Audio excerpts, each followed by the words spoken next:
বেগুনটাকে পোড়াতে দিয়েছি, এবার 2 পিঠ ভালো করে পুড়িয়ে নেব।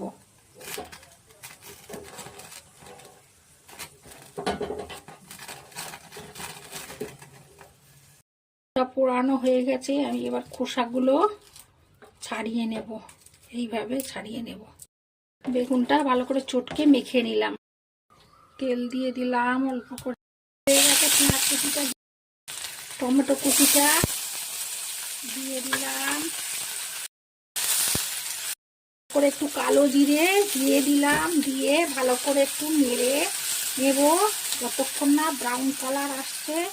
আদা বাটাটা দিয়ে দিলাম, বেগুন পোড়াটা দিয়ে দিলাম, ভালো করে নেড়ে নিতে হবে।